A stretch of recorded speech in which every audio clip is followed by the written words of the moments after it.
ये तो बड़ी अजीब स्थिति है कि जब 19 के गठबंधन में एक दूसरे का वोट ट्रांसफर नहीं हुआ, ये तो मतलब हो सकता है हो, मैं ये कोई साइकोलॉजिस्ट इतना बड़ा नहीं, मैं एक पत्रकार हूं जो आंकड़े रखे उनके हिसाब से पूछ रहा हूं।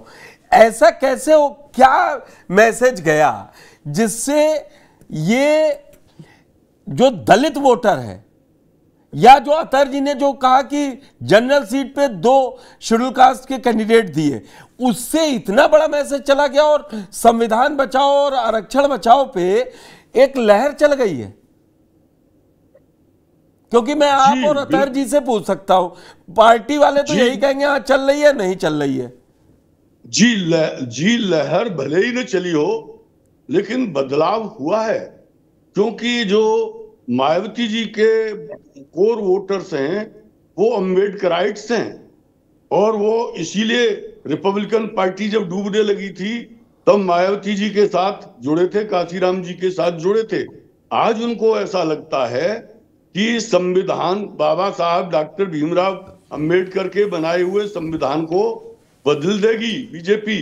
और वो जो बात बीजेपी सफाई में कह रही है कि इतने बार बदला गया, लोगों का भय ये है कि वो छोटे मोटे बदलाव नहीं करेगी, वो हिंदू राष्ट्र बनाने के लिए बदलाव करेगी, वो प्रेसिडेंशियल फॉर्म ऑफ गवर्नमेंट लाने के लिए बदलाव करेगी।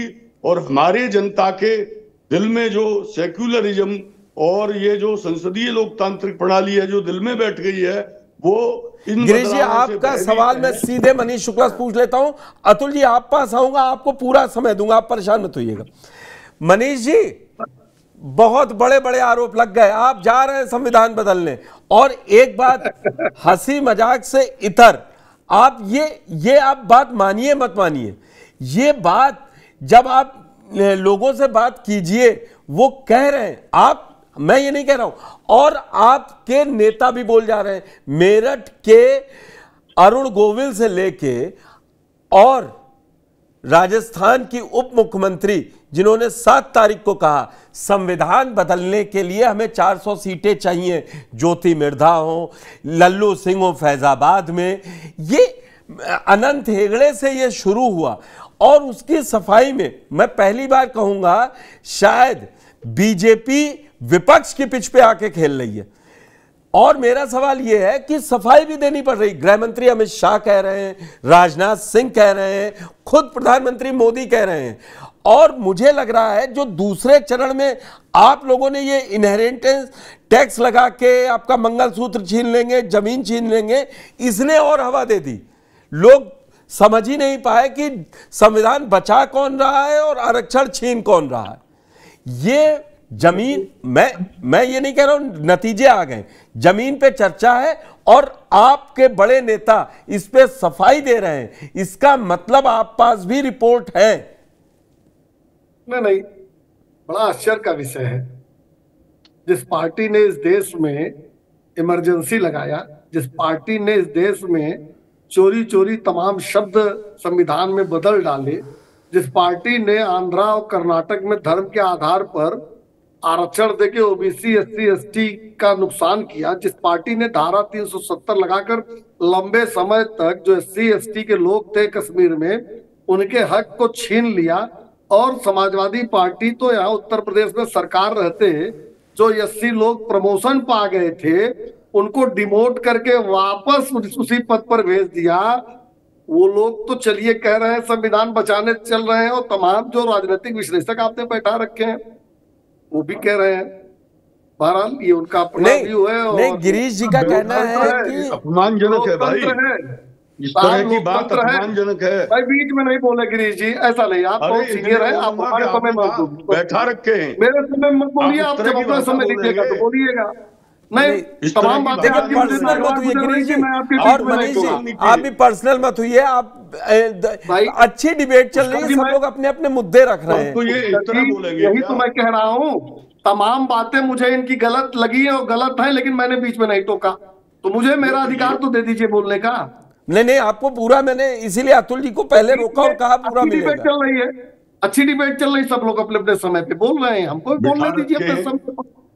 तो ये बड़ा आश्चर्यजनक है, गिरीश जी जैसे लोग जो सीनियर लोग हैं, इनको उत्तर प्रदेश में वामपंथी उम्मीदवार तो दिख गए। अभी तक तो हमको लगता है किसी को नहीं दिखे होंगे, लेकिन दिख गए। और ये जो झूठे लोग हैं जिन्होंने संविधान को तार तार किया, तमाम संविधान के जो प्राविधान है उसका दुरुपयोग किया वो कांग्रेस, और ये अखिलेश यादव जिन्होंने एससी एसटी के लोगों को डिमोट कर दिया, प्रमोटेड लोगों को, ये आरक्षण बचाएंगे ये लोग। तो इसलिए ये बताना जरूरी है, सफाई नहीं है पुष्कर जी, मैं फिर से कह रहा हूं। लेकिन कोई झूठ बोलेगा, जैसे 16 लाख करोड़ माफ कर दिया, तो मैं इनको जवाब नहीं दूंगा। आप इसको कहेंगे मैं सफाई दे रहा हूं, आप कह सकते हैं। नहीं, लेकिन सफाई नहीं, आप काउंटर कर रहे हैं ना, वो काउंटर कर रहे हैं, वो तो किताब लेके घूम रहे हैं, आपने देखा होगा। आप मुझे बताइए पुष्कर जी, संविधान सभा ने धर्म के आधार पे आरक्षण की मनाही की थी कि नहीं की थी? बाबा साहब ने की थी कि नहीं की थी? सब जगह तोड़ा, कांग्रेस ने तोड़ा। सुप्रीम कोर्ट में दोनों जगह चल रहा है, सुप्रीम कोर्ट में दोनों जगह चल रहा है। सुप्रीम कोर्ट का फैसला आएगा, सबको मान्य होगा। वो तो कैप 10% की 49.5 की थी, उसको कहां तक पहुंचा दिया है आप लोगों ने? जिसने बदल दिया और जिस पर कोर्ट में सुनवाई चल रही है वो दोषी नहीं है। हम 400 सीट लाएंगे, बदल देंगे, इस आशा इस कल्पना के सहारे भारतीय जनता पार्टी आपके नेता क्यों कह रहे हैं, मुझे बताइए ना। अरुण देवल, लल्लू सिंह क्यों कह रहे हैं? इसीलिए मैं कह रहा हूं, टीवी डिबेट से जनमत नहीं तैयार होता। जनता पढ़ी लिखी है। जनता को जो लोग सोचते हैं कि उनको समझ में नहीं आ रहा, वो समझदार होते हैं। ग्राम प्रधानी का जब चुनाव होता है तो 5-5 बैलेट पेपर दिया जाता है। ग्राम प्रधान का दिया जाता है, बीडीसी का दिया जाता है, ग्राम पंचायत सदस्य का दिया जाता है, जिला पंचायत सदस्य का दिया जाता है। 4 बैलेट पेपर में से वो छांट लेता है वो ग्रामीण व्यक्ति कि किसको जिताना है, किसको हराना है। उसको मत कम अकल वाला समझे, या राहुल गांधी, अखिलेश यादव या टीवी डिबेटर्स। बिल्कुल आपकी पूरी बात। अब अतुल जी, सीधा सा सवाल है। पहला तो गिरीश जी ने जो एक सवाल उठाया, बोले आपने जो एक नया एक्सपेरिमेंट किया है ओबीसी में गैर यादवों को टिकट देके, वो कहीं सफल होता, मतलब उनका कहना था कि रिजल्ट दे सकता है, लेकिन कुछ गलतियां की हैं। स्वामी प्रसाद मौर्य, पल्लवी पटेल, जो मैंने आपसे खुद ही पूछा था, ये इस तरीके से एक जो है कि आप लेके किसी को चलते हैं, वो नीचे से अलग अलग भागने लगता है। वही मैं कह रहा हूं, एक स्ट्रेटजी ये कैसे निपट रहे हैं। दूसरी, काउंटर किया है मनीष शुक्ला जी ने बड़ा जोरदार तरीके से कि आप लोग तो डिमोट किए हैं SC ST OBC सबको, और आप ऐसे लोगों के साथ हैं गठबंधन में जिन्होंने संविधान बदले हैं चुपके चुपके, रातों रात इमरजेंसी लगाई है। देखिए पुष्कर जी, मैं आपकी सभी बातों का जवाब दे देता हूं। जिस तरीके से आपने कहा कि देखिए आज जो हम लड़ाई लड़ रहे हैं वो पीडीए की लड़ाई लड़ रहे हैं, और जहां तक टिकट देने की बात है, वो टिकट जो है उस पीडीए में एक पीड़ा है, और पीडीए पे अत्याचार जो इस तरीके से भाजपा के लोगों ने विगत वर्षों में करने का काम किया है, पीडीए की आवाज उठाने के लिए वो टिकट देने का काम हम लोगों ने करा है। दूसरा, अभी जिस तरीके से मनीष जी कह रहे थे कि मैं 16 लाख करोड़ की जो मैंने बात कही कि इन्होंने कर्ज माफ किया, ये तो इन्होंने बड़ा जुमले की तरीके से फिर से देश की जनता को टीवी 9 पर बैठ करके बोलने का काम किया कि साहब वो हमने बट्टे खाते में डाल दिए, जो खाते एनपी होते हैं। मेरे को लगता है कि ये फिर से झूठ बोलने का काम कर रहे हैं। एनपीए खाते जो होते हैं, तो एनपीए खाते का मतलब ये नहीं होता है कि आप जी पढ़ लीजिए, इसको तो ध्यान में आ जाएगा विषय। सर मुझे पढ़ने की क्या जरूरत है, मैं पढ़ा लिखा हूँ और मैं समझता हूँ मैं आपसे ज्यादा पढ़ा लिखा हूँ।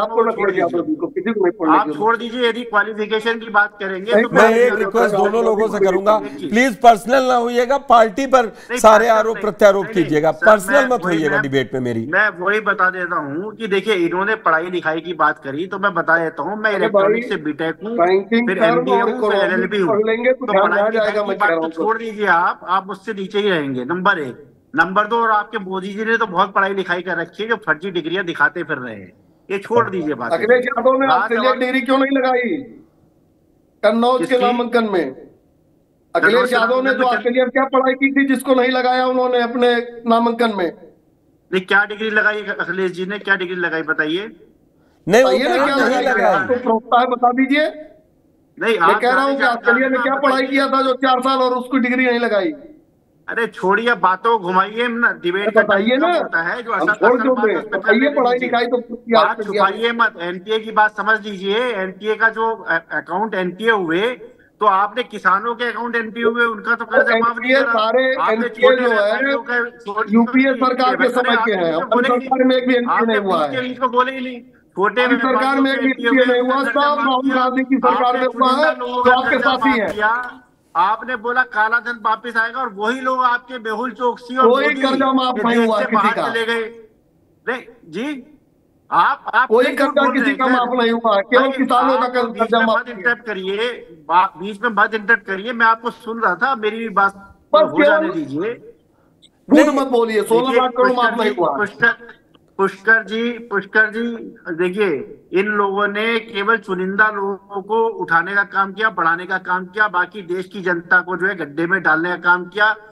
किसान आत्महत्या कर रहा है, छोटा व्यापारी आत्महत्या कर रहा है, और जिस तरीके से दलितों पर इन लोगों ने अत्याचार किया, दलितों की बहन बेटियों की, ये बेटी बचाओ का नारा देते जरूर है, दलितों की नौकरी छीन लिया अखिलेश यादव ने, उसको नहीं जवाब देंगे। रातों रात दलितों को डिमोट कर दिया, उस पर नहीं बात करेंगे। अरे हमने कोई डिमोट नहीं कर दिया उत्तर प्रदेश में, ये फिर आप झूठी बात कर रहे हैं। हमने नौकरियों को छीन लिया आपने दलितों की, आप बात करेंगे दलितों की।